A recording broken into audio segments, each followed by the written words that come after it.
मिंबर नूर पर जलवाबार उलमाए ज़बील एहतराम सादात व मशाइख हाज़रीन अहले सुन्नत व जमाअत, अस्सलामु अलैकुम व रहमतुल्लाहि व बरकातुहू। व अलैकुम अस्सलाम व रहमतुल्लाहि व बरकातुहू। अल्हम्दुलिल्लाह अल्हम्दुलिल्लाहिल हन्नानिल मन्नान अल्लज़ी ख़लक़ल इंसान व अल्लमहुल बयान वस्सलातु वस्सलामु अला रसूलिही सय्यिदिल इंसि वल जान व अला आलिहि व अस्हाबिही ज़विल खैरि वल इहसान, अम्मा बअद। फ़अऊज़ु बिल्लाहि मिनश शैतानिर रजीम, बिस्मिल्लाहिर रहमानिर रहीम। युरीदूना लियुत्फ़िऊ नूरल्लाहि बिअफ़वाहिहिम वल्लाहु मुतिम्मु नूरिही वलौ करिहल काफ़िरून। सदक़ल्लाहु मौलानल अज़ीम व बल्लगना रसूलुहुन नबियुल अमीनुल मतीनुल मुख्तारुल करीम व नहनु अला ज़ालिका मिनश शाहिदीन वश्शाकिरीन वल्हम्दुलिल्लाहि रब्बिल आलमीन।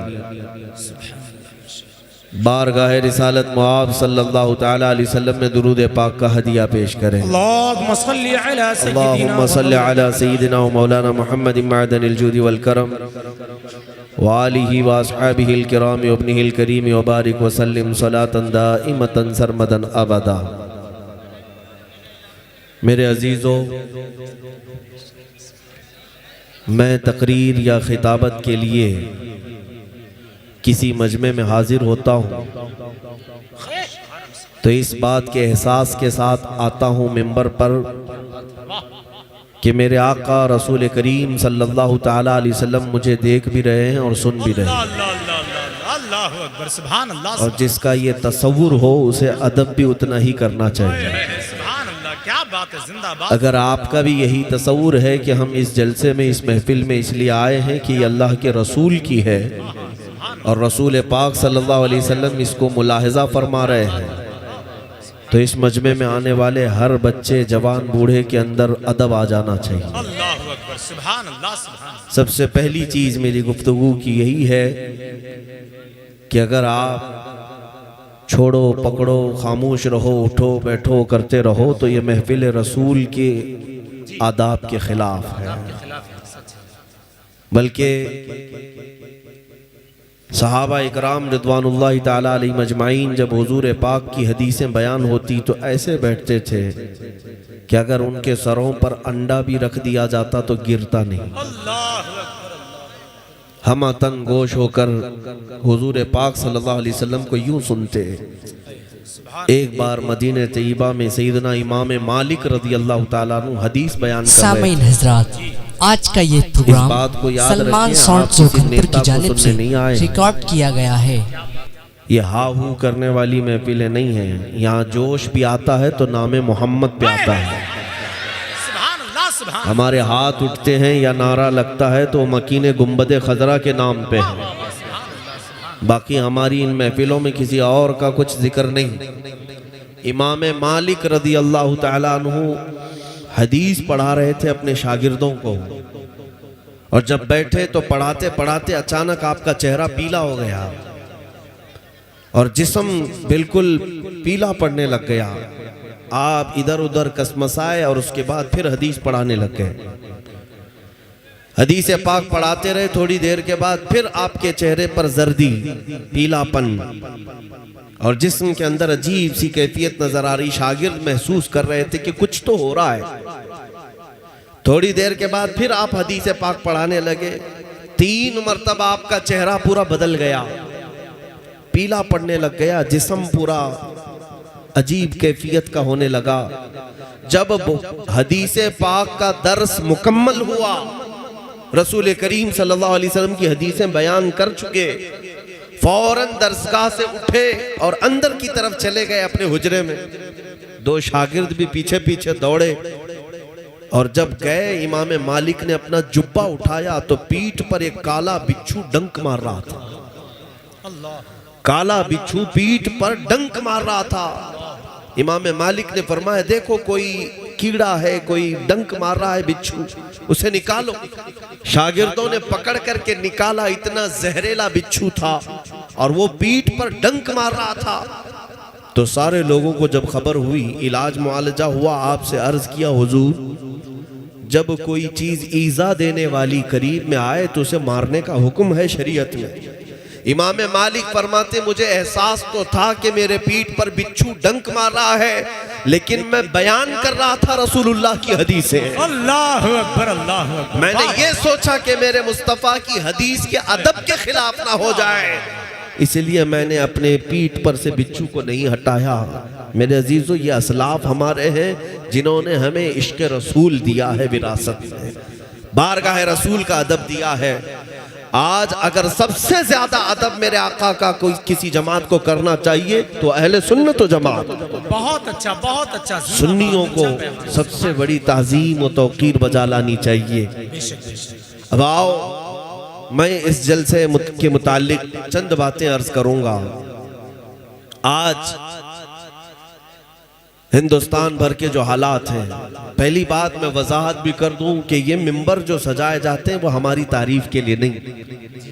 ये नाजिम इजलास, नकीब इजलास या नात खां हमारा नाम अगर इस्तेमाल करते हैं तो ये अपने जिम्मेदार हैं। हम इसकी ना ख्वाहिश रखते हैं और ना ही मैं इसको पसंद रखता हूँ, इसलिए कि ये मिंबर मेरे मुस्तफ़ा के नाम पर सजता है। बात हो तो रसूलुल्लाह की हो, करो मद है अहले दुवल रजा, पड़े इस बला में मेरी बला, मैं गदा हूँ अपने करीम का, मेरा दीन पा रहे ना नहीं। और आला हजरत के ये इलाके में रहने वालों को ये तमाम बातें और भी ज्यादा याद होनी चाहिए। आपका ताल्लुक मरकज़ अहले सुन्नत से है। जो बात अर्ज कर रहा हूँ वो तवज्जो से सुन लें। कई लोगों के मुसलसल मैसेजेस सोशल मीडिया पर बेकरारी और बेचैनी देखी जा रही है, और सब की तरफ से सवाल हमारी तरफ आते हैं कि क्या करना चाहिए, क्या करना चाहिए। कभी हुजूर पाक के नाम पर गुस्ताखी, कभी कुरान पाक को लेकर इस्लाम को, मस्जिदों को, ये पूरा का पूरा एक दज्जाली निज़ाम एक्टिव हो गया है।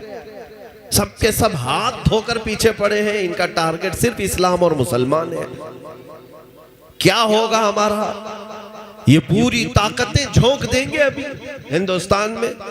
रूलिंग पार्टी इनकी है, हुकूमत इनकी है, डिपार्टमेंट भी इनकी तरफ से, सारी ताकत और कुव्वत, दौलत, सब सियासत इनके पास है। इन गरीब निहत्ते मुसलमानों का मुस्तकबिल क्या होगा?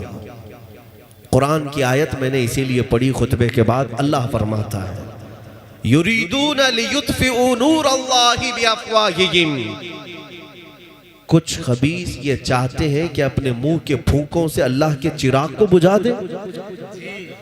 लोग ये चाहते हैं कि अपने मुंह के फूंक से अल्लाह के चिराग को बुझा दें। अल्लाह का चिराग इस्लाम है, और अल्लाह फरमाता है वल्लाहु मुतिम्मु नूरिही, और अल्लाह अपने नूर को मुकम्मल करके रहेगा।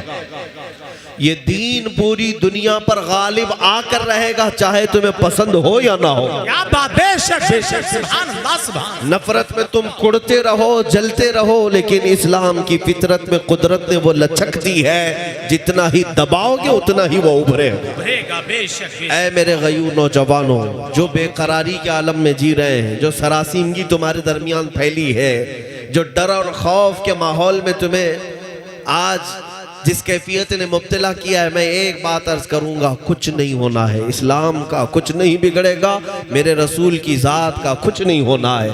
एक नुक्ता भी ऐब का मेरे आका की ज़ात पर नहीं आना है, और ना ही कुरान का कोई हर्फ बदलना है, ना ही रब्बे जुल जलाल की ताकत व कुव्वत के एक हल्के जर्रे तक भी इन दुनिया के कमीनों को पहुंचना है। कुछ नहीं होना है। जो कुछ भी हो रहा है ये हमारे और तुम्हारे इम्तिहान का वक्त है जी। जो कुछ भी हो रहा है ये हमारी आजमाइश। वरना इस्लाम वो किसी खेती में उगने वाला छोटा पौधा नहीं है जिसे कोई भी पकड़ के हिला दे।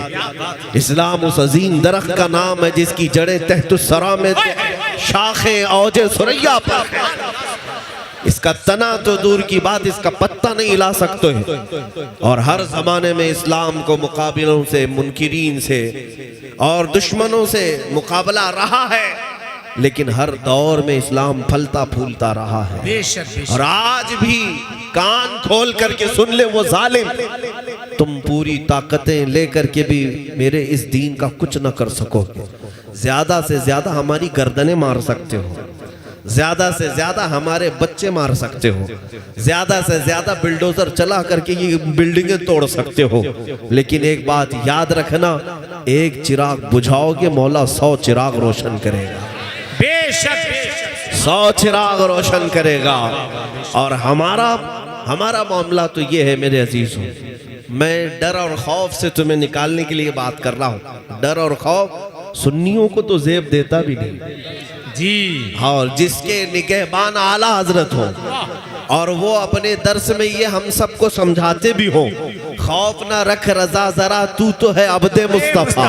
सुभान अल्लाह, क्या बात। खौफ ना रख रजा जरा तू तो है अब्दे मुस्तफा, तेरे लिए अमान है, तेरे लिए अमान है। नारे तकबीर, नारे रिसालत, नारे गौसियत, मसलके आला हजरत, कलामे आला हजरत। अजीजों, सुन्नियों को तो डर जेब नहीं देता। और फिर मैं आखिरी जुमला ये इस डर और खौफ के लिए जो इस्तेमाल किया जाता है उसकी भी वजाहत कर दूं। हमारे बच्चे अब संभल चुके हैं अल्हम्दुलिल्लाह। मैंने हर शहर में आज देखा है, हिंदुस्तान भर के तकरीबन 22 स्टेट में मैं तकरीबन 4-5 महीने में जाकर आया। कई शहरों में नौजवान बच्चों को मैंने देखा है कि वो मोहम्मद अरबी का शेर जिंदा हो रहा है। नबी अकरम सल्लल्लाहु ताला अलैहि वसल्लम के गुलाम और वफादार अब बेदार हो रहे हैं। इसलिए कि दुनिया जब डराती है तो किस बात से डराती है? मौत से डराती है, फांसी से डराती है। यही चीजें हैं जो डर की हैं दुनिया में। ऐ मेरे अजीजों, क्या आप नहीं देख रहे इन बरसाती कीड़ों को? कभी मस्जिदों के बाहर आकर तलवारें लहराकर, चाकू छुरी दिखाकर डराए। और मुझे हैरत होती है उस कौम को ये तलवारें लहरा कर दिखा रहे हैं जो 1400 साल से करबला सुनती आ रही है। अल्लाह अल्लाह अल्लाह। अल्हम्दुलिल्लाह, हमारा हर बच्चा ये जानता है। ताजुश शरिया, तवज्जो, ताजुश शरिया, ताजुश शरिया, ताजुश शरिया, ताजुश शरिया, ताजुश शरिया, ताजुश जिंदाबाद जिंदाबाद। अल्लाह अकबर, बहुत अच्छा, जिंदाबाद, सुभान अल्लाह। अब आप हजरात पूरी तकरीर सुन ले, होने के बाद सब एक साथ नारे लगे।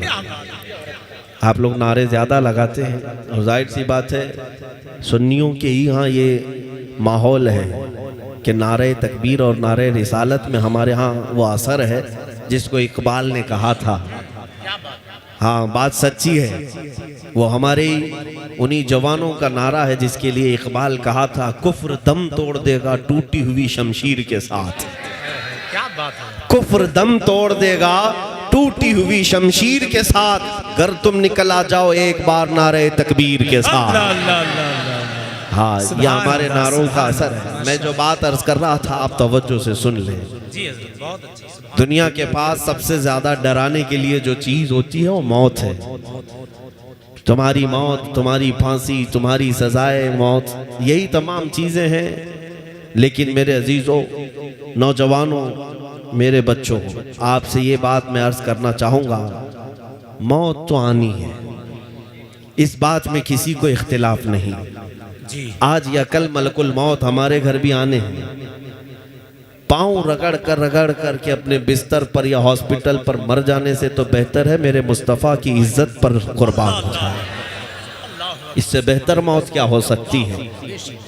हाँ, इधर मौत आए तो समझ में नहीं आता कोमा में आई कि कैंसर में आई कि किस में आई, लेकिन हुजूर की मोहब्बत में आए तो इतना तो पक्का है कि रूह निकलने से पहले सिरहाने वो जरूर तशरीफ लाते हैं, वो जरूर तशरीफ लाते हैं। तो मौत का डर और मौत का खौफ अपने सीने से निकालो और फिर बबांगे दुहल ये दुनिया को बताओ कि उसे मौत से डराओ जो जीना चाहता है। जिसे जीने का शौक है उसे मौत से डराना चाहिए। और हम तो रोज रात इस इंतजार में सोते हैं कि अगर रूह निकली तो मेरे मुस्तफ़ा का दीदार हो जाए। हम कब्र में भी जाते हैं तो नबी अकरम सल्लल्लाहु ताला अलैहि वसल्लम के दीदार की गरज लेकर के जाते हैं। बहरहाल जो बात मैं अर्ज कर रहा हूँ वो तवज्जो से सुने कि इस्लाम का कुछ नहीं बिगड़ेगा, कुरान का कुछ नहीं।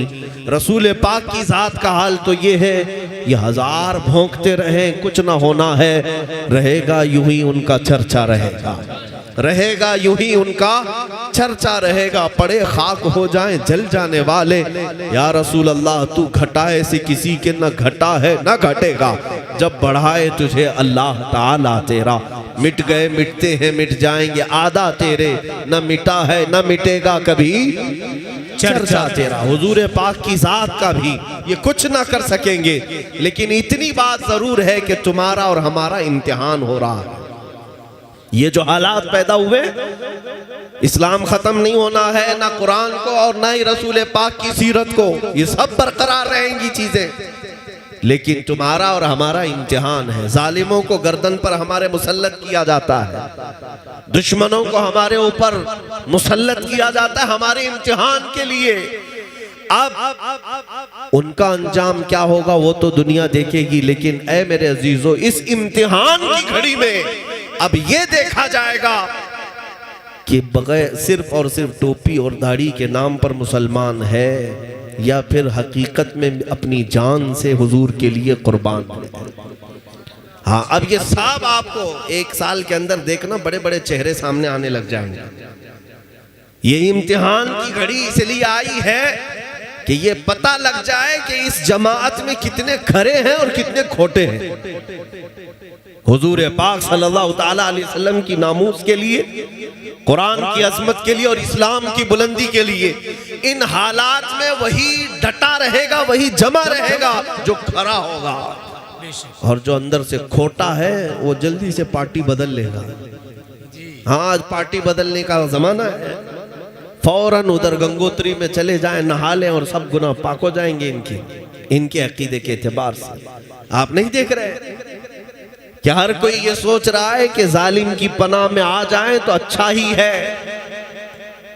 पहले तो हम ये सुनते थे कि ये सियासी पार्टियां दर बदलू इधर से उधर होती रहती हैं, इधर से छोड़कर उधर, उधर से छोड़कर इधर, लेकिन अब हालात ये भी आने लग गए मेरे अजीजों, कुछ बनाम उलमा भी सामने आ रहे हैं जिनके चेहरों पर दाढ़ी भी है, सरों पर टोपी भी है और जुब्बा भी है, और आगे मैदान में आ रहे हैं जिनके फॉलोअर्स भी हैं, जिनके मानने वाले लोग, जिनको सुनने वाले लोग भी हैं। आगे आकर के वो आप मुसलमानों को ये तसल्ली देने लग रहे हैं कि मुसलमानों डरो मत, बीजेपी भी अच्छी है, आरएसएस भी अच्छा है।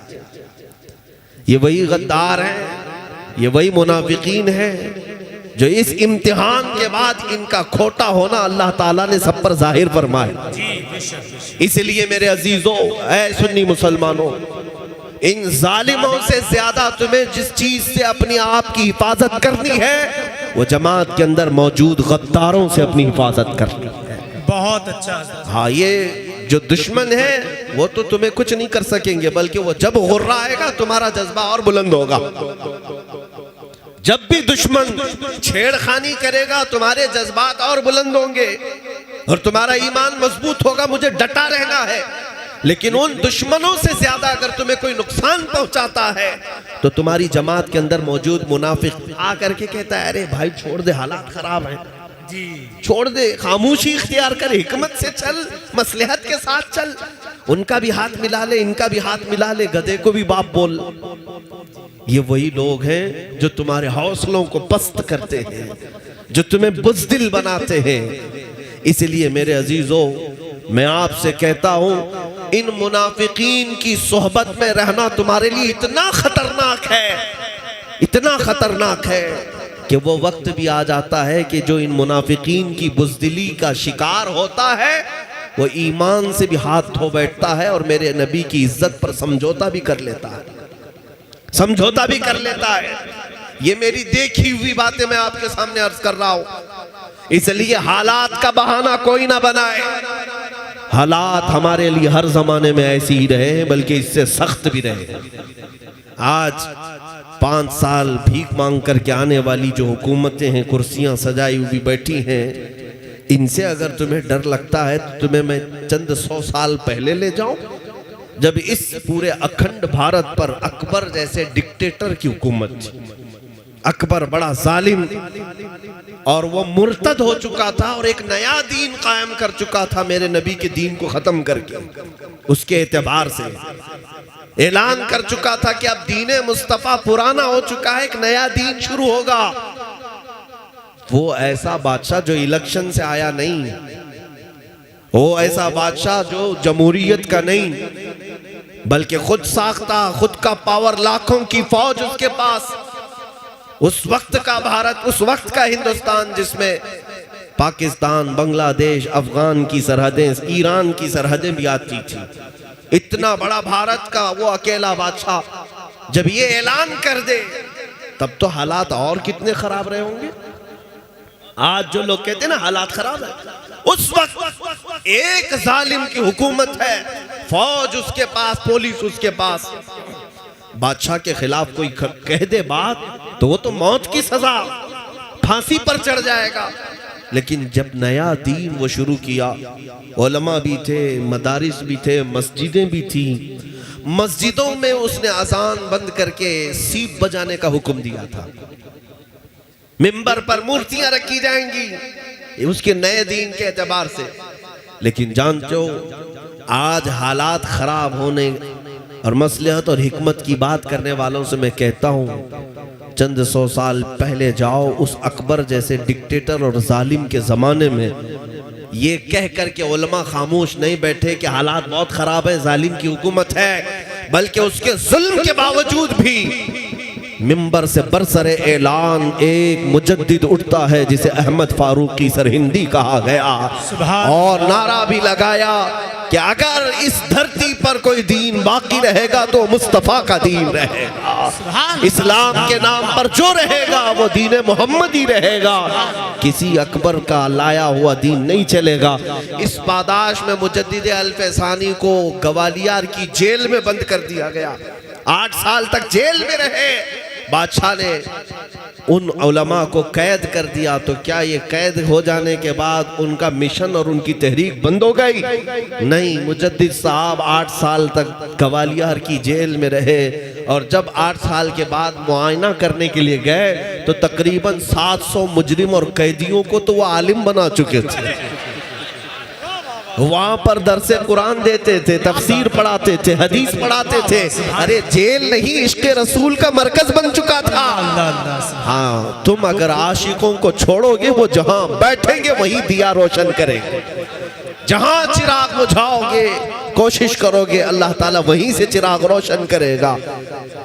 आप इन बातों को समझें। मैं अक्सर कहा करता हूं, बरेली वाले, आपके पास तारीख मौजूद है। मुरादाबाद शहर कितना दूर है आपसे? बहुत करीब है। मुरादाबाद शहर का एक मुजाहिद ऐसा जिसका नाम ताजीम से आला हजरत भी लिया करते थे, सुभान अल्लाह, वो कौन है? अल्लामा किफायत अली काफी रहमतुल्लाह अलैह। आला हजरत फरमाते हैं, नात, बहुत सारे लोग नात लिखते हैं, बहुत सारे लोग हुजूर की बारगाह में अशार लिखते हैं। वक्त का मुजद्दिद इमाम अहमद रजा फाजिल बरेलवी ये फरमाते हैं, अगर मैं किसी की नातें सुनता हूं तो मेरे मरहूम भाई इमाम ज़मन हसन रजा बरेलवी की, या तो मौलाना किफायत अली काफी, सुभान अल्लाह, आला हज़रत जिनकी नातें सुनते हो वो किफायत अली काफी। हाँ, वो ऐसे ही मामूली कोई आम शख्स नहीं था, ऐसा आलिम रब्बानी के जिससे पूरे अंग्रेज थर्राते थे, खौफ खाते थे। एक बात याद रखो कि इन जालिम हुकूमतों को अगर सबसे ज्यादा डर लगता है तो हक बोलने वाले उलमा से डर लगता है। जी बेशक। बाकी ये लाखों की फौज, हजारों की तादाद से घबराते नहीं, उनको मार भी देते हैं, काट भी देते हैं, लेकिन इनको पता है एक आलिम हक बोलने वाला अगर जिंदा रहा तो फिर ये करोड़ों को बेदार कर देगा। किफायत अली काफी को इस बात के लिए अंग्रेज बार बार परेशान करते रहे कि आप हमारी हुकूमत के खिलाफ ना बोले, आप खामोश हो जाएं, हम आपको अपनी हुकूमत में ओहदा दे देंगे, हम आपको नजराने भेजा करेंगे, तोहफे भेजा करेंगे जैसे दूसरों को भेजते थे। लेकिन किफायत अली काफी वो आशिक रसूल थे, फना फिर रसूल थे। सौदेबाजी नहीं की। जानते हो एक आलिम को गिरफ्तार करने के लिए कितने अंग्रेज आए थे? 3000 अंग्रेज आए थे। इसी से अंदाजा लगता है कि रसूल पाक सल्लल्लाहु ताला अलैहि वसल्लम की बारगाह का तरबियत याफ्ता जो अदना भी होता है वो पूरी दुनिया का शेर हुआ करता है। उसे पकड़ने के लिए बहुत सारे कुत्ते आते हैं, इस बात को याद रखें। 3000 लोग आए गिरफ्तार करने के लिए और गिरफ्तार करके ले गए, वो भी यूं ही नहीं, किसी गद्दार और मुनाफिक की मुखबिरी की वजह से। हमारी जमात का कोई गद्दार था जिसने मुखबिरी करके उनको पकड़वाया। अंग्रेज लेकर के आए तो दारुल इमारत में रख करके मौलाना किफायत अली काफी को बार बार टॉर्चर करते थे, सजाएं देते, लेकिन आप टस से मस नहीं होते। हुजूर पाक की इज्जत और हुजूर पाक की नामूस की हिफाजत किसे कहते? सुनो, रात के वक्त अंग्रेज गरम स्त्री उनके जिस्म पर फेरते थे। स्त्री को गरम करके उनके जिस्म पर फेरा जाता था, प्रेस, और जब चमड़ी जल जाती थी तो जिस्म पर नमक छिड़कते थे, नमक डालते थे। अल्लामा किफायत अली काफी रहमतुल्लाह अलैह को ऐसी सजाएं दी, उसके बावजूद उन्होंने अपना नजरिया नहीं बदला, ना ही अपना कौल। वो चाहते तो पैसा भी ले लेते, ओहदा भी ले लेते, छोड़ देते, हालात खराब है। नहीं, जो सच्चा मुहिब्बे रसूल होता है वो हालात को नहीं देखता, वो गुंबद खजरा को देख रहा होता है। किफायत अली काफी रहमतुल्लाह अलैह को मुरादाबाद के चौराहे पर लाकर अंग्रेजों ने फांसी पर चढ़ाने का हुक्म दिया। ये 1857 से पहले की बात है। तवज्जो, मुरादाबाद शहर के चौराहे पर जब फांसी पर आपको चढ़ाया गया, उस वक्त भी आपकी जुबानों पर एक ही, उस जबान पर एक ही कलमा था, कोई गुल बाकी रहेगा न चमन रह जाएगा, पर रसूलुल्लाह का दीने हसन रह जाएगा। सब फना हो जाएंगे काफी वो, लेकिन हश्र तक नाम हजरत का जुबानों पर चलन रह जाएगा। वो ये नाते पाक सुना भी होगा आपने, मशहूर है। उसके बाद आपको फांसी दे दी गई। जो बात मैं कहने जा रहा हूं सुनो, अल्लामा किफायत अली काफी को फांसी देकर, ये जालिम भी मेरी बातें हर चीज कोट करते हैं, अभी मीडिया चलाएगी, देखें। हाँ, ये दज्जाली मीडिया यहाँ से कटिंग करेंगे, यहाँ से निकालेंगे। अब भड़काओ मौलाना, पाकिस्तानी मौलाना, आतंकवादी मौलाना, तुम्हारे सर्टिफिकेट की हमें जरूरत नहीं। तुम चाहे दहशतगर्द बोलो, आतंकवाद बोलो, टेररिस्ट बोलो, तुम दलाल हो, जो कुछ कहना चाहो कह लो। हम जो करते हैं वो मेरे मुस्तफ़ा की इनायतों से है। हमारी नजरों में सनद तुम्हारी कोई माना नहीं रखती। अल्हम्दुलिल्लाह हम सच्चे मुसलमान कल भी थे, आज भी हैं और इंशाअल्लाह रहेंगे। मैं जो बात कह रहा हूं, किफायत अली काफी रहमतुल्लाह अलैह को फांसी देने के बाद 8 दिन तक ये जश्न मनाए थे। मौलवी खत्म हो गया, जो लोगों को बुलाता था तो हजारों जमा हो जाते थे, उसकी बात में असर था। अब कौन जमा करेगा इन्हें? नबी के नाम पर जब किफायत अली काफी पुकारते थे तो हजारों का मजमा इकट्ठा हो जाता। कहां से लोग आते पता नहीं चलता। जब अंग्रेज 8 दिन तक जश्न मना रहे थे, खत्म हो गया, मौलवी को हमने फांसी पर चढ़ा दिया। जो लोगों में जान भरता था, लोगों को उठाता था, लोगों को बेदार करता था, उसे फांसी के फंदे पर चढ़ा दिया गया। लेकिन इन जालिमों को पता नहीं कानून कुदरत क्या है। रब्बे जुल जलाल का कानून इस दीन को चलाने के लिए ऐसा है। तुम इधर मुरादाबाद शहर में किफायत अली काफी को फांसी दे रहे हो, पड़ोस शहर में मौला इमाम अहमद रजा को पैदा कर रहा।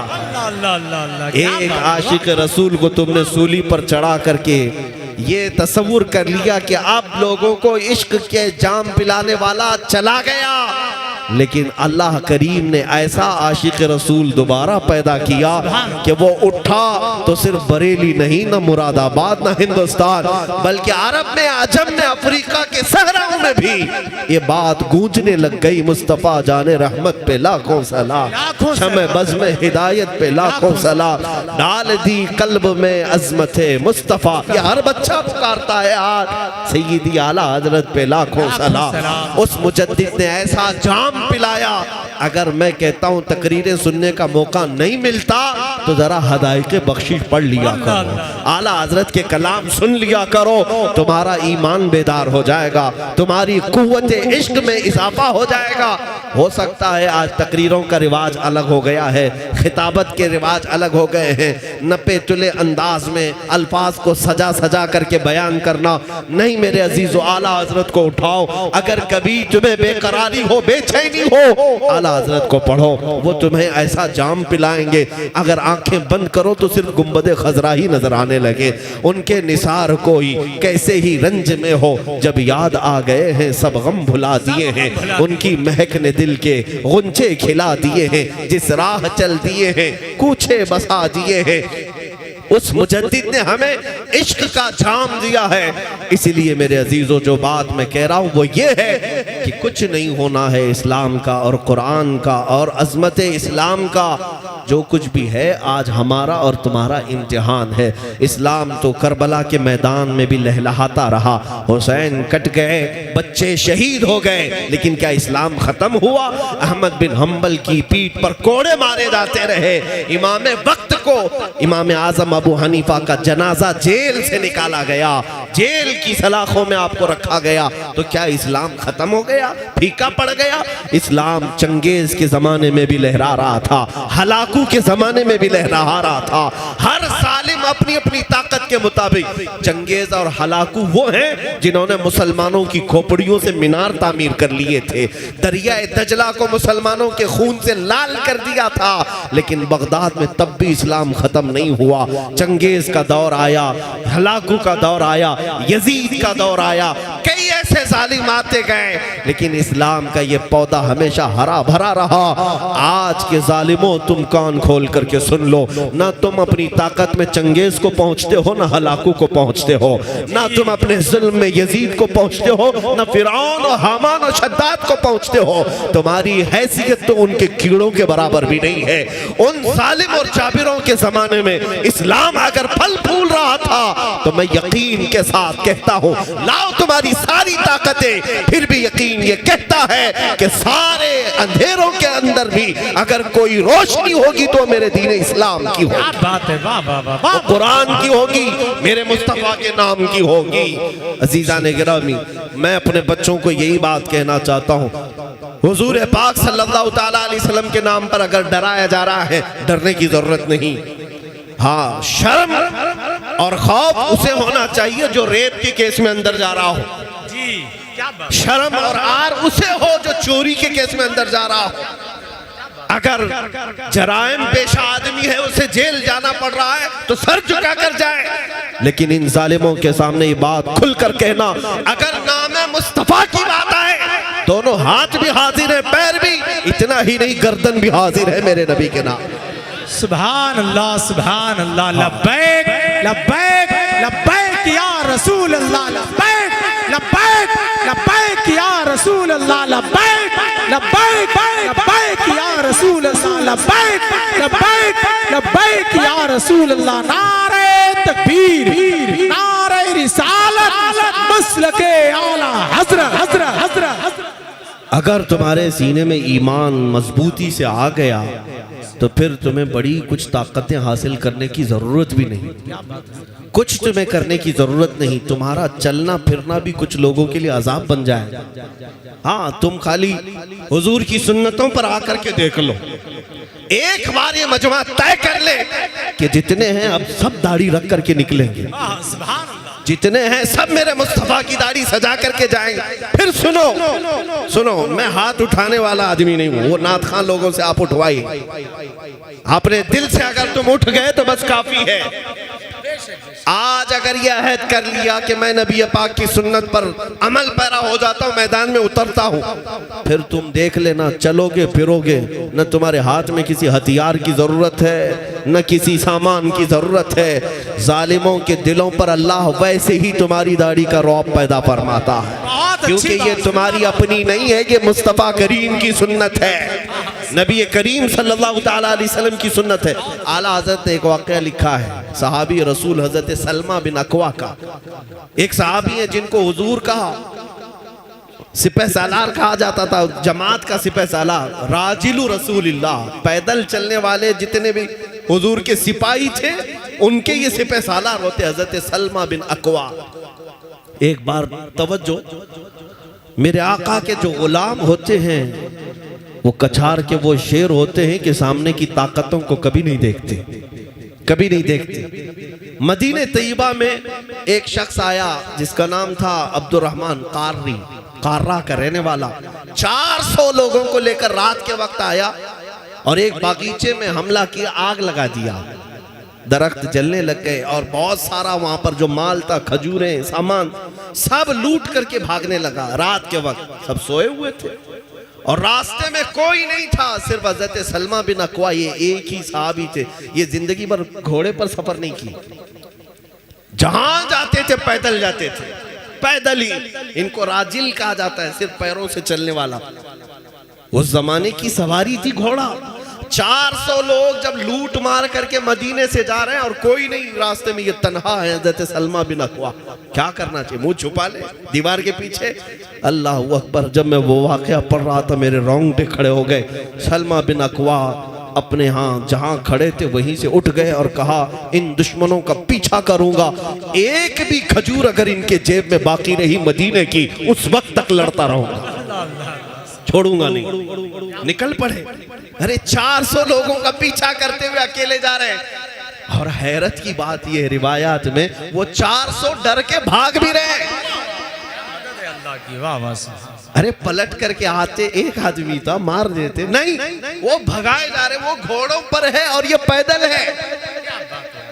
इसलिए मैं कहता हूं, क्या दबे जिस पे हिमायत का हो पंजा दे। या आला हज़रत गौसे पाक के बारे में कहा है, और जिस पर हिमायत का पंजा मेरे मुस्तफा का हो, वो किस बात से डरेगा। सलमा बिन अकवा दौड़ाने लग गए। आला हज़रत ने पूरा वाक़या लिखा है, ये हदीस, कहा कि इतना दौड़ाते थे कि वो घोड़ों को लेकर दौड़ते रहे।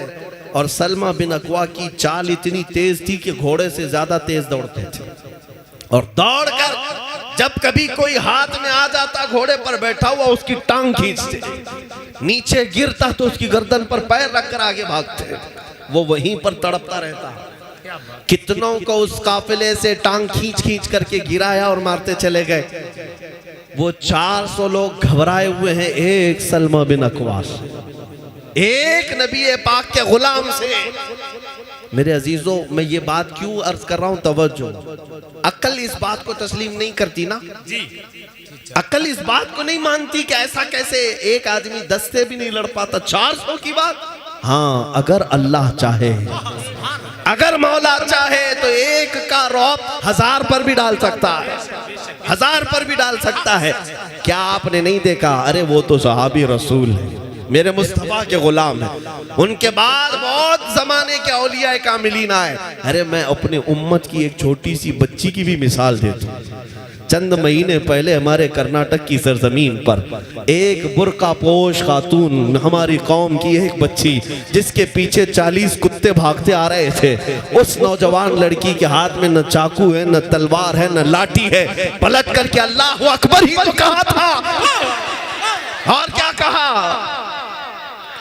अगर एक हिजाब वाली खातून के पीछे 40 कुत्ते दौड़कर आते हैं और हाथ तक नहीं लगा सकते, तो इस बात को तस्लीम करो ऐ मोमिनो, जब मौला चाहे तो लफ्ज़ अल्लाहु अकबर का रौब हजारों के सीनों पर डाल सकता है। बेशक बेशक हक है, वो मौला कादिर है, जब्बार है। सलमा बिन अकवा 400 को दौड़ा रहे हैं, 10 इधर गिरे, 10 उधर गिरे, गिरते जा रहे हैं और ये मुकाबला करते जा रहे हैं। यहाँ तक कि उनका जो सरदार था अब्दुर्रहमान काररी, वो पुकार कर कहने लगा, तुझे चाहिए क्या हमसे? तू कहां तक दौड़ाएगा? क्या चाहिए? कहा कि तुमने जो मदीने का बाग जलाया और जो माल लूटा है, जब तक वो नहीं लूंगा मैं मदीने वापस नहीं लौटूंगा। वो मुंतशिर हो गए। तो 400 जो थे, 15 इधर, 20 उधर, 25 इधर, सब पहाड़ों पर चढ़ने लग गए एक आदमी से जान बचाकर। जब जब पढ़ोगे तुम्हें हंसी भी आएगी और हैरत भी होगी कि रसूलुल्लाह के दीवाने डराते कैसे थे दुनिया। हाँ, डरे ऐसे में बुज़दिल लोगों को देख करके मुझे अजीब सा लगता है कि तुम उठो तो सही, तुम्हारे चेहरे में आज भी हुजूर की मोहब्बत है, तुम्हारे सीने में आज भी हुजूर का दिया जल रहा है, यही दौलत सबसे बड़ी है। और जब सलमा बिन अकवा चीखने लगे, पुकारने लगे, तो वो सब पनाह ले रहे हैं पहाड़ों की कोह में, अलग अलग अंदर। और उसके बाद कहते हैं तुम वहीं रुको, हम सामान फेंक रहे हैं, हम सामान फेंक रहे हैं। जो लूटी हुई खजूरें थी वो फेंकने लगे, जितना था वो हासिल किए। और जब थक गए थे सलमा बिन अकवा, अरे एक आदमी 400 को दौड़ा रहा है और थक गए, सामान उठा नहीं पा रहे थे। कहा कि मुझे इस बात का एहसास भी नहीं था कि जब इनके पीछे दौड़ रहा था तो कम से कम मदीने वालों को बोल तो देता, किसी को खबर भी नहीं किया, अकेले आ गए। और उसके बाद हुआ क्या, सलमा बिन अकवा जब वापस लौटने लगे माल लेकर के, तो हजरत अबू कुतादा रज़ी अल्लाह ताला अन्हु एक सहाबी हैं, सुनिए, ये सब रख दो। हजरत अबू कुतादा रज़ी अल्लाह ताला अन्हु एक और सहाबी हैं जिनको फारिसु रसूलिल्लाह कहा जाता है। घुड़सवारों के सिपहसालार वो थे।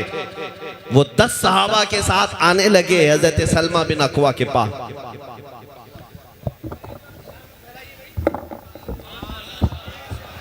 देखना है ना,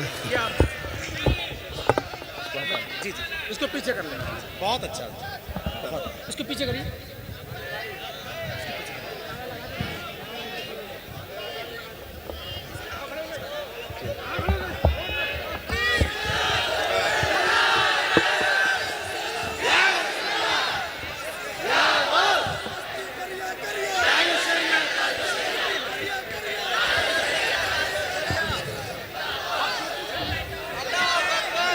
चले, अगर देखना ही अहम है तो हम खड़े होने पर भी फख्र महसूस करते हैं।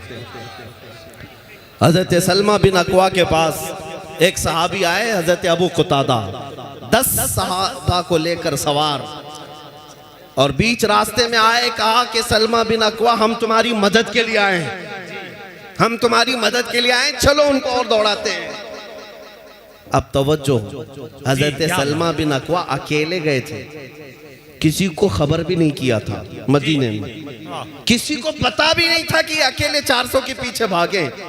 ये 10 मदद के लिए कहां से आए, इनको किसने बताया? हजरत अबू कुतादा से हजरत सलमा बिन अकवा ने पूछा कि तुम अचानक ऐसे कैसे आ गए मेरी मदद के लिए?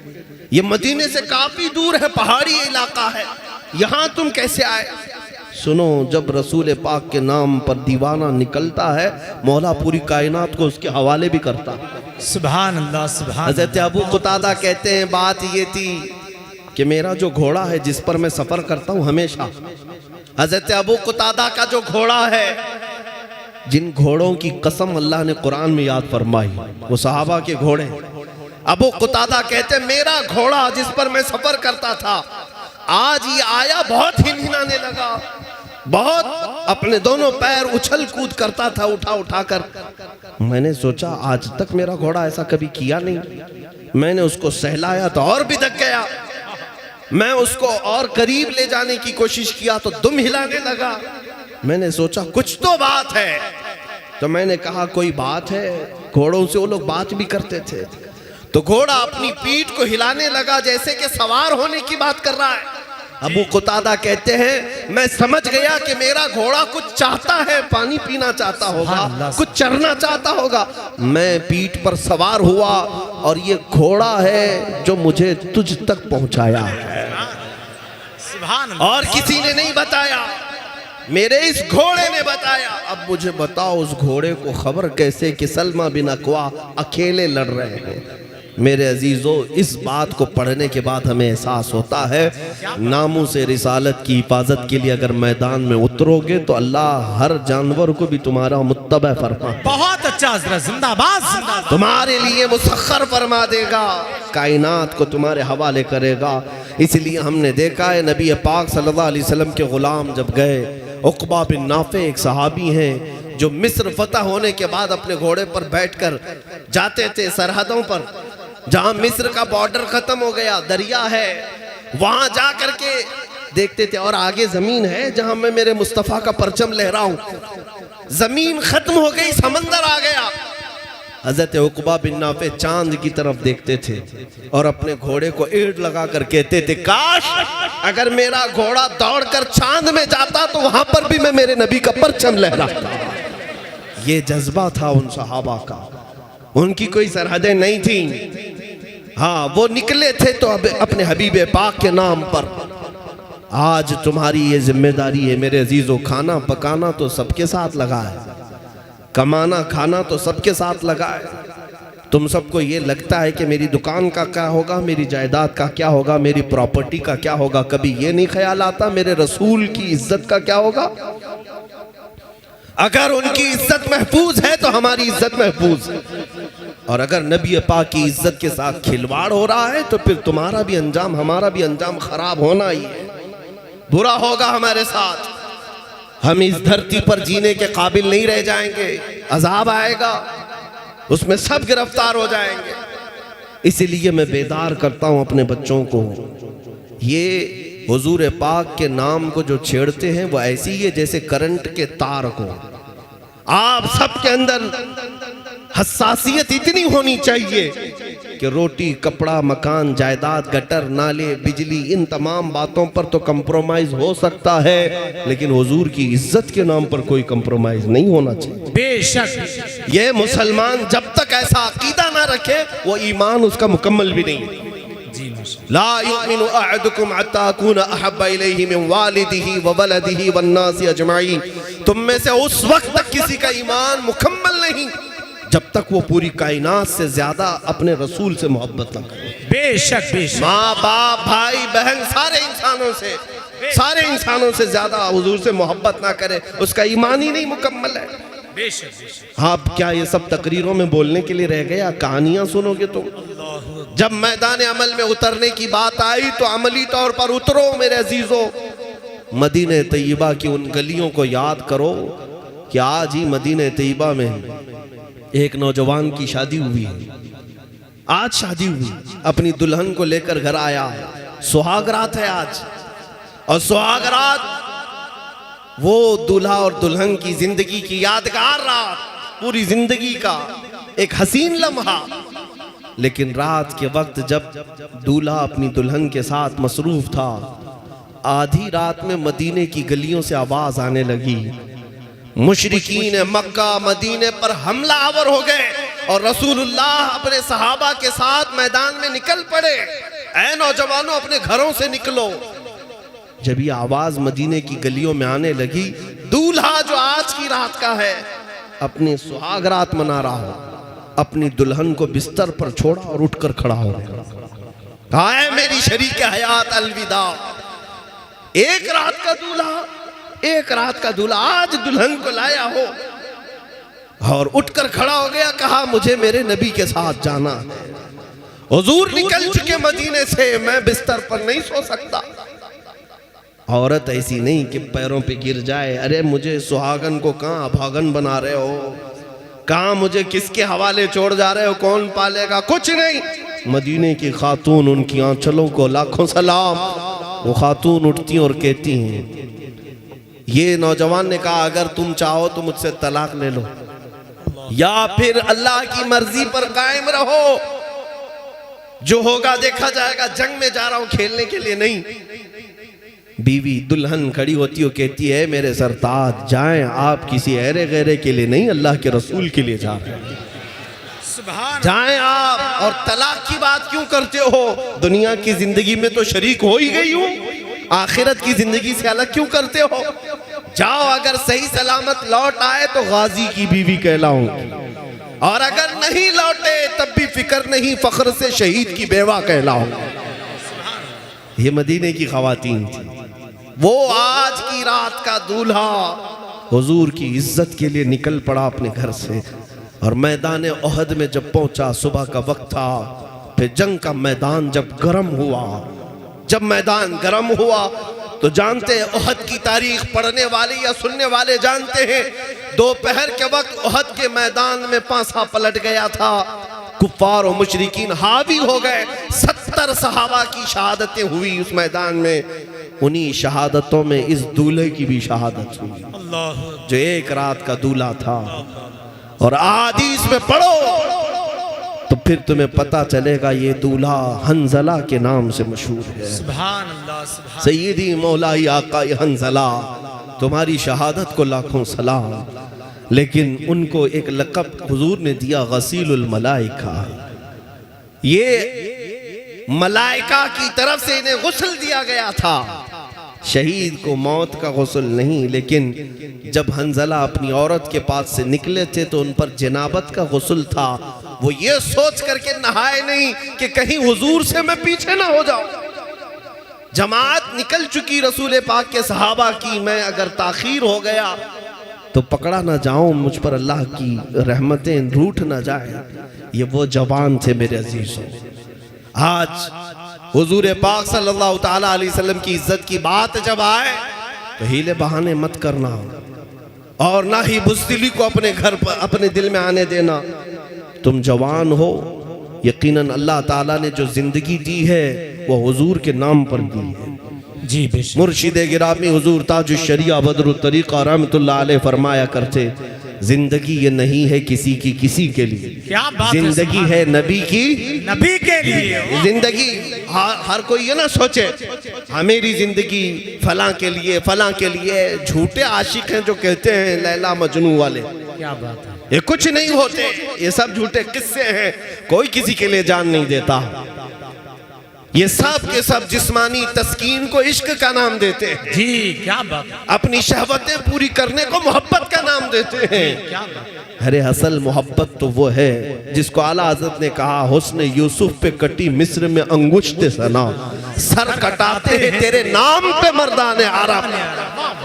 हुजूर के नाम पर अपनी गर्दनें दे देते हैं। ये मोहब्बत है, यह इश्क है। इसके अलावा कोई चीज ऐसा करा भी नहीं सकेगी। आप ये मत कहना कि ये जान उसके लिए इसके लिए है, बल्कि सुन्नी हमेशा यही कहेगा जिंदगी है नबी की, नबी के लिए। ना समझ मरते हैं जिंदगी के लिए, अरे जीना मरना है सब कुछ नबी के लिए। हमारा जो कुछ भी है यहाँ पर जीना मरना किसके लिए है? नबी के लिए। मैं ये बातें इसलिए भी कहता हूँ मेरे अजीजों, जो रसूल तुम्हें हर लम्हे याद करते रहे, हर घड़ी रब्बी हबली उम्मती कहते रहे, रब्बी ग़फ़िरली उम्मती कहते रहे, क्या उस उम्मत पर आज इतना भी हक नहीं है कि वो अपने नबी की इज्जत के लिए खड़ी हो जाए? जो रसूल अपनी कब्र में तुम्हें याद करे, मेराज की सफर में याद करे, अपने बिस्तर पर याद करे, अपने मुसल्ले पर याद करे, जंगल की तन्हाई में, जिहाद के सफरों में अपनी उम्मत का ख्याल किया करे, उस उम्मत को आज इतना भी हक नहीं है? क्या इतना वक्त नहीं है कि वो अपने नबी के लिए सीरियस हो जाए? मजाक मस्ती मौज ये सब चीजें छोड़ दो, अपने नबी के लिए सीरियस हो जाओ, हसास बन जाओ, और तुम्हारी सारी इज्जतें मौला ताला वापस अता करेगा। बेशक बेशक। कुछ नहीं होना है। अगर कुछ लोगों को ऐसा लगता है कि हमारी बातों से कुछ लोगों का नुकसान हो जाएगा, मर जाएंगे, कट जाएंगे, तो मेरे अजीजों उन लोगों से मैं इतनी बात कहूंगा, ऐसे घुट घुट करके जीने से तो बेहतर है कि हुजूर के नाम पर चले जाएं। रोज गालियां सुनते हो, तुम्हारे माँ बाप को उतनी गालियां नहीं दी जाती जितनी आज मेरे मुस्तफा को आज दी जा रही है। एहसास है इस बात का? आज यहाँ पर जितना इस्लाम को, कुरान को निशाना बनाया जाता, हमारी जात को भी नहीं बनाया जाता। क्या तुम उनसे भी अफजल हो गए हो? अल्लाह। आज ये एहसास क्यों मर जा रहा है? इन हालात में भी कुछ लोग ये कहते हैं कि ये सब चीजों की अभी जरूरत नहीं। फिर कब जरूरत है आप ही हमें बताएं, कब जरूरत है? जुल्म जब बढ़ जाता है और खामोश रह जाओगे तो तुम्हारा भी नाम जालिमों में लिखा जाएगा। जुल्म करने वाला ही गुनहगार नहीं, जुल्म सहकर खामोश रहने वाला अपनी पिछले नस्लों को तबाह कर रहा है, बुज़दिल बना रहा है। सैयदी इमाम आली मकाम सैयदुश शुहदा इमाम हुसैन रज़ी अल्लाह ताला अन्हु, क्या उनको अल्लाह के नबी ने सब्र नहीं सिखाया था? क्या उनके पास मसलहत हिकमतें नहीं थी? वो सब्र के पैकर थे, मसलहत और हिकमत सब जानने वाले थे। लेकिन दीन पर जब हर्फ आया था और हुजूर पाक की इस अजीम खिलाफत को कोई फासिक व फाजिर संभालने लग गया था, तो इतनी बात के लिए मौला हुसैन मैदान में उतर पड़े। अपने बच्चों की कुर्बानी को देखा अपने आंखों के सामने। कौन है तुम में से जो अपने 6 माह के बच्चे को हलक में नेजा लगते हुए सामने देख रहा हो और हाथ उठाकर मौला की बारगाह में कहता हो, मौला तेरे दीन के लिए कुर्बानी भी कबूल कर ले। कौन है तुम में से ऐसा बूढ़ा ला करके दिखाओ जिसके 22 साल के जवान बेटे के लाश पर से घोड़े दौड़ाए जा रहे हैं और वो देखकर खामोश बैठ सकता हो। मौला हुसैन की अजमतों को सलाम। सुभान ये अल्लाह। करबला यूं ही नहीं हुआ था कि अगर सिर्फ अपनी गद्दी ही संभालना होता तो रसूलुल्लाह के जानशीन थे। मेरे आका सल्लल्लाहु ताला अलैहि वसल्लम के सच्चे बेटे जिनको मेरे आका अपना रेहान कहा करते थे, जन्नती फूल कहा करते, उन्हें सूंघा करते, उन्हें चूमा करते, वो एक जगह बैठ करके सारे लोगों को अपनी तरफ माइल कर सकते। मैदान में उतर करके उन्होंने ये एक बात बताई कि जब तबीयत खराब हो तो सदका देकर जान बचा लो, और जब दीन पर कोई बात आए तो जान देकर अपना दीन बचा लो। हाँ, जब दीन पर बात आए तो जान देकर दीन की हिफाजत की जाएगी। ऐ सुन्नी मुसलमानों, मैं इतनी बेदारी चाहता हूँ तुम्हारे दिलों के अंदर, इतनी बेदारी कि अब बकिया जो जिंदगी तुम्हारी मौजूद है, याद रखना मैं रहूं या ना रहूं मुझे पता नहीं, कल को मेरे साथ क्या होना है, लेकिन मुझे इस बात का खौफ नहीं, मुझे इस बात का खौफ नहीं। जितना जीना था वो जी भी लिया, क्या बात। और जो देखना था मौला ने सब दिखा भी दिया। मजीद हवस नहीं है, लेकिन इतनी बात जरूर है नौजवानों कि हमारे मर जाने के बाद, हमारे कट जाने के बाद, हमारे दार पर चढ़ जाने के बाद तुम मुंतशिर ना होना, बल्कि अपने इत्तेहाद को ऐसा मजबूत करो कि इस तरह मुझ जैसे हजारों को भी काटा जाए, लेकिन नबी पाक के कदमों पर हम अपनी जान निछावर करें। बेशक बेशक। जो जान मांगो तो जान दे दे, जो माल मांगो तो माल दे दे, मगर ये हमसे कभी ना होगा नबी का जाहो जलाल दे दे। ये नारा हर एक का होना चाहिए। बेशक बेशक। और जिस दिन तुम बेदार हो जाओगे फिर देखना कि कैसे काया पलटती है। जी बेशक। हाँ, एक बात मुझे अच्छी तरह से मालूम है, दुनिया तुम्हें नशा खिला रही है, नशेड़ी बनाती है, जुआरी बनाती है, शराबी बनाती है। सारे हमारे मोहल्ले में सब सेल्समैन यही होते हैं। नशा जितना बिकता है और करते हैं हमारे मोहल्लों में, ये क्यों है जानते हैं? ये दीदा व दानिस्ता खास प्लानिंग के साथ होता है कि अगर ये बच्चे जब तक नशा करते रहेंगे हमारी कुर्सियां महफूज रहेंगी। हाँ, ये राज की बात मैं आपको बता रहा हूँ। एक बादशाह ने अपने वजीर से पूछा, मैं लंबी देर तक कुर्सी चलाना चाहता हूँ तो रियाया को क्या क्या इनाम दूं, राशन फ्री कर दूं, रोजाना इनको पैसे बांटूं, सब खुश रहेंगे तो मेरी कुर्सी ज्यादा दिन तक चलेगी। वजीर ने कहा, जितना भी खिलाओगे कोई ना कोई उठेगा। फिर क्या? उस वजीर ने कहा कि इनको नशा खिलाओ, इनको नस्वार की आदत डाल दो, ये नशा करते करते ऐसे थक जाएंगे तुम्हारी कुर्सी का उन्हें एहसास भी नहीं होगा, तुम अपनी गद्दी पर महफूज रहो। ये जालिम दुनिया यही चाहती है कि अगर इनको पता है पूरी दुनिया में अगर गरम खून किसी का है तो मोहम्मद अरबी के शेरों का ही। क्या बात है, जिंदाबाद जिंदाबाद। रसूल पाक सल्लल्लाहु ताला अलैहि वसल्लम के इन गुलामों का ही है। तारीख है हमारी, टल न सकते थे जंग में अगर अड़ जाते थे, पांव शेरों के भी मैदान से उखड़ जाते थे, हक से सरकश हुआ कोई तो बिगड़ जाते थे। अरे तेग क्या चीज है, हम तोप से भी लड़ जाते थे।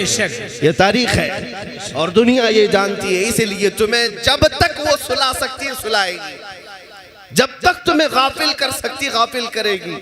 फैशन के नाम पर, चरस गांजे के नाम पर, शराब जुए के नाम पर जब तक तुम सोते रहोगे दूसरों का भला है, और जिस दिन तुम ये छोड़ दिए सारी चीजें दूसरों की नींद हराम हो जाएगी। सबको पता है जब तक ये मुसलमान गाफिल है सब चैन से है। जिस दिन ये ईमानी कुव्वत के साथ आए तो पता है दुनिया को कि कैसर और किसरा ना बच सके।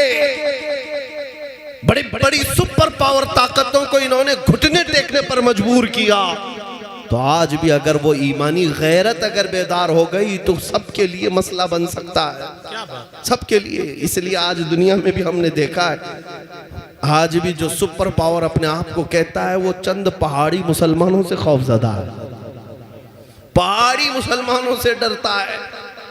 क्या चीज है? कोई तो चीज होगी। इसीलिए इकबाल ने कहा है कुछ बात तो है कि मिटती नहीं हस्ती हमारी, कुछ बात तो है कि मिटती नहीं हस्ती हमारी, सदियों रहा है दुश्मन दौरे ज़मा हमारा। और इकबाल ये कहता है तौहीद की अमानत सीनों में है हमारे, आसान नहीं मिटाना नामो निशा हमारा। सुनो कान खोलकर यूनानो मिस्र रोमा सब मिट गए जहां से, यूनानो मिस्र रोमा सब मिट गए जहां से, बाकी मगर है अब तक नामो निशान हमारा। अल्हम्दुलिल्लाह ये बाकी है। इसलिए मैं नौजवानों से आज अपील करूंगा, जिन बच्चों ने आज लब्बैक के नारे लगाए, इनकी बेदारी देखा तो उम्मीदें जाग गई। उलमा का ये मेंबर सजाया तो अब सिर्फ और सिर्फ इसको फॉर्मेलिटी के तौर पर जलसे मत करो कि जलसा सजाना है, लाइट लगाना है, स्टेज सजाना है, कुछ लोगों को बुलाना है, नजराने देना है, पैसे उड़ाना है, ये फॉर्मेलिटी नहीं। बल्कि आप अगर जलसा हो तो इस नीयत के साथ कि जब जितने यहाँ पर आएंगे और सब आशिक रसूल बनकर निकलेंगे, आने वाले भी और सुनने वाले भी ये जज्बा लेकर के जाएंगे कि इस मजमे के बाद इस जलसे से उठेंगे तो ये अहद करके उठेंगे, गाने बाजे छोड़ देंगे, जुआ नशा छोड़ देंगे और जितनी गफलत थी सब छोड़ देंगे। अब जाएंगे तो जिएंगे मेरे मुस्तफ़ा के लिए जिएंगे, और ये कहते हुए सोएंगे मैं सो जाऊं या मुस्तफ़ा कहते कहते, खुले आंख मेरी सल्ले अला कहते कहते, और फिर मेरे मुस्तफ़ा को पुकार कर कहेंगे या रसूल अल्लाह थका हारा आपका गुलाम आपके दरबार में आ गया, ऐ आका ओ मौला आप मुझे अपने दरबार में कबूल कर ले। ऐ सुन्नी मुसलमानों बरेली के रहने वालों, वक्त के मुजद्दिद ने हमारे और तुम्हारे इमाम ने हमें ये सिखाया है, अगर कभी भटक भी गए, कभी कहीं गाफिल हो भी गए, वापस पलट आना, किसी और से मत कहना, उसी दरबार में पुकारना जो तुम्हारे इंतजार में है, वो दरबार रिसालत मुआब है। यूं कहना हाथ जोड़कर मैं मुजरिम हूँ आका मुझे साथ ले लो, कि रास्ते में हैं जा बजा थाने वाले, चमक तुझसे पाते हैं सब पाने वाले, मेरा दिल भी चमका दे चमकाने वाले, बरसता नहीं देख कर अब्र रहमत, बदों पर भी बरसा दे बरसाने वाले। जब तुम नबी आखिर ज़मान सल्लल्लाहु अलैहि वसल्लम की बारगाह में एक बार ये इल्तिजा करोगे, सच कहता हूँ नौजवानों, सच कहता हूँ, मुझे मेरी बातों का या मेरी जात का यकीन नहीं, लेकिन मेरे मुस्तफ़ा के सच्चे होने का कामिल यकीन है कि जब जब आका को उनके गुलामों ने पुकारा है, मेरे आका ने झोली फैला दी है, अपना दामन फैला दिया है और सबको अपने अंदर समेट लिया है। जानते हो मदीने तैयबा में एक पागल औरत जिसकी कोई बातें सुनता नहीं था, हुजूर सल्लल्लाहु अलैहि वसल्लम के साथ सहाबा खड़े हैं, वो पागल औरत आने लग गई, सहाबा हटो बचो करने लगे, ये पागल औरत है, बोलती जाएगी, बड़बड़ करती है। हुजूर पाक की तरफ वो आ रही थी, कोई उसकी बातें नहीं सुनता था, सहाबा हुजूर का घेरा बनाने लगे, मेरे आका ने फरमाया छोड़ो उसे, आने दो, सुभान अल्लाह, आने दो, पागल औरत है। सहाबा ने कहा या रसूल अल्लाह बहुत बड़बड़ करती है, कंटिन्यू बोली जाती है। हुजूर पाक ने फरमाया मुझे पता है। यहाँ तक कि वो औरत जब करीब आई तो कहती है या रसूल अल्लाह मुझे आपसे कुछ बात करनी है, मेरे आका आपसे बात करनी है। हुजूर ने फरमाया करो, क्या तुम्हारी बात है? वो कहती है यहाँ नहीं करूंगी, मेरे साथ चलो। मेरे आका को लेकर चल पड़ी, यहाँ तक के सहरा में पहुंच गई, गलियों से निकल करके सहरा में पहुंच गई। वहां कहती है बैठ जाओ, पागल औरत है और बातें एक ही बात को बार बार दोहराती है, बार बार दोहराती है, और मेरे आका कान लगाकर ऐसे सुनते हैं जैसे किसी दानिश्वर की बात सुन रहे हैं, किसी अजीम आदमी की बात सुन रहे हैं। और उसके बाद जब वो बातें खत्म करती है, घंटे गुजर गए, मेरे आका उठ करके आते हैं, सहाबा कहते हैं या रसूल अल्लाह वो पगली औरत है, आपका एक एक लम्हा कीमती, सहाबा आपके दीदार के मुश्ताक। मेरे आका ने क्या जवाब दिया जानते हो? ए उम्मतियों, मेरे आका फरमाते हैं मुझे पता है पूरे मदीने में उसकी कोई बात सुनता नहीं, अगर मैं भी ना सुनूं तो वो किसके पास जाएगा। अल्लाह अल्लाह सुभान इसको ये आला हजरत ने फरमाया था, करो अर्ज बारगाह मुस्तफा में, तुझसे मुंह छुपाऊं तो करूं किसके सामने। क्या और किसी से तवक्को नजर की है?